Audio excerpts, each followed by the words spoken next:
Edward loves you. It was a relief to get away from Montague Hall after that awful day. I kept thinking about Brother John. I could hardly think about anything else. He was my favourite person in the world, next to my father. I missed his jokes and his riddles and his happiness. I even missed our difficult conversations in Latin. Night after night I dreamed about the hooded hangman coming to drag him to the scaffold, and I woke up screaming and sweating. There was no one I could talk to about it. If I told Mother Jack, she would have filled up my head with even more frightening stories. I was afraid, too, of going back to the King's court. He knew about Brother John. He had him killed. But he had spared us. Why had he spared us?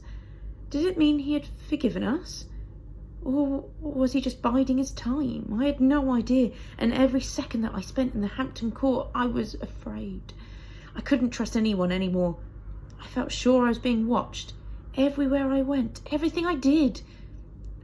I listened for whispers. I looked into the shadows for the hangman. But I had my work to do, and the prince and his funny little ways helped me through my nightmares. He had learned lots more words while I'd been away, and he chatted all the time. He was shy of me at first, and then when he remembered me, he followed me everywhere, towing Mother Jack along behind him too, as if they were riverboats and I was a royal barge. "He's missed you," Mother Jack said. "He wouldn't even ride on his little pony without you helping him. But I couldn't send for you because of the sweat. Nobody was allowed to come here in case they brought it with him. Nobody left the palace either. We have to keep the little prince out of harm's way. Oh, the scrubbing that's gone on here. Every wall, every floor.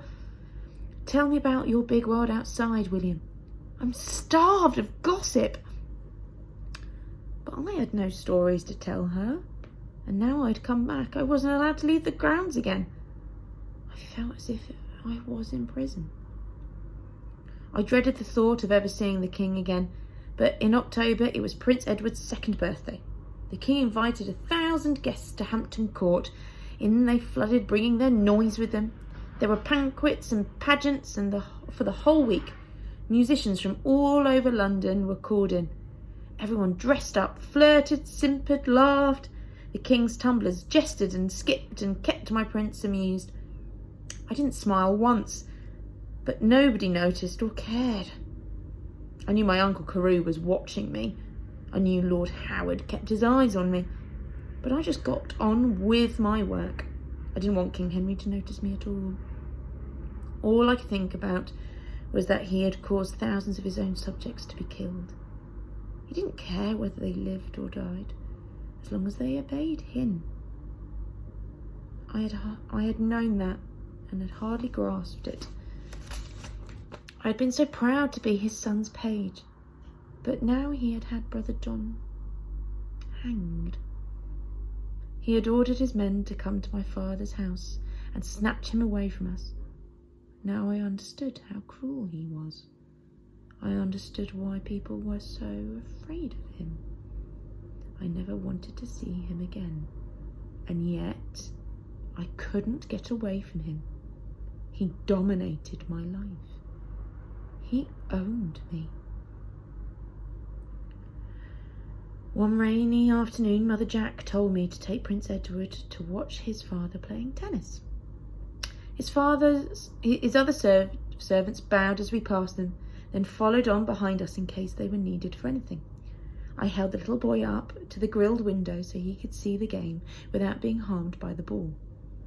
I watched the fat, gross man who thought he was chosen by God, lumbering and sweating as he played. I saw how weak he really was. He still had a stinking wound on his leg that never seemed to heal, in spite of all the physicians he called in. He limped rather than swaggered these days. The nobleman who was playing tennis with him was kind to him. I could see that. He rolled the ball gently against the wall rather than slamming it, so His Majesty never had to reach out or run. But still King Henry sweated and heaved until it was clear that he was in too much pain to carry on. He kneeled down, hugging his bad leg. The wound in it gaped open. Blood and yellow pus oozed from it. Servants rushed to help him, and he swept them away, furious. He limped out, reeking of sweat and the sour wound.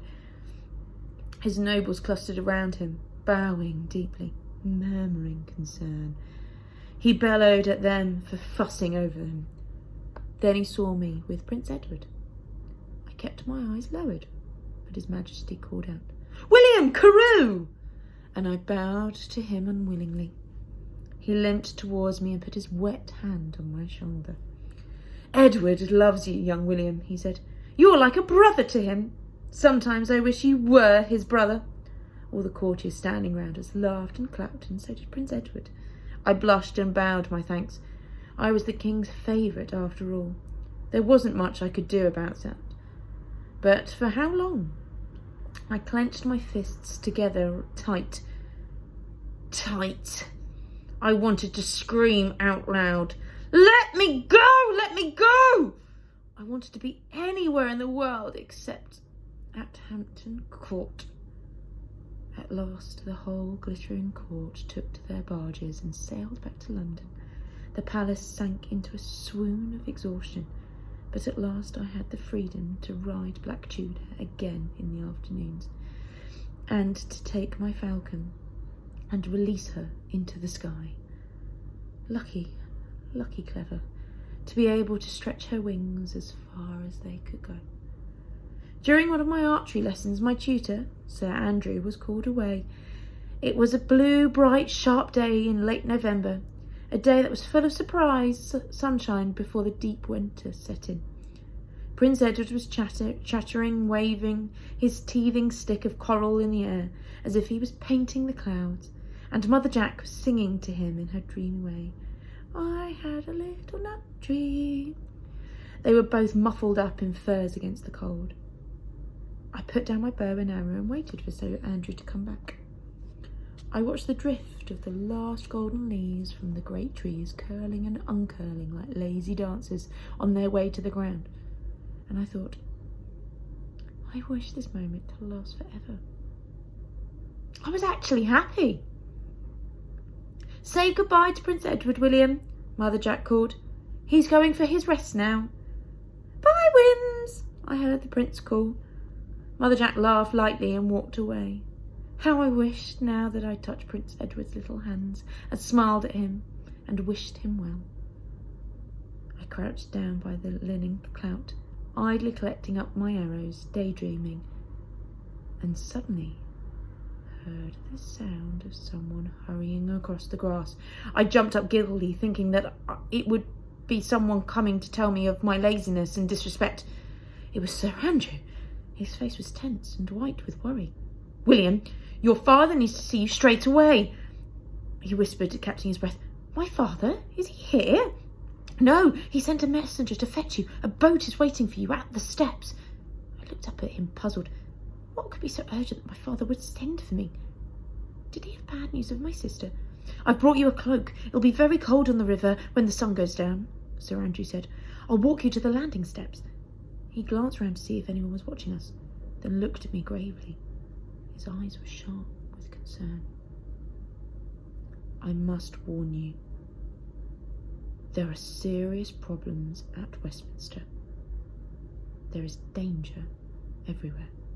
"Danger? What do you mean?" But Sir Andrew was looking away from me. We were within earshot of the oarsman. Maybe he'd already said too much. He handed me onto the boat where my father's messenger was waiting, and then walked briskly away as if he had never spoken.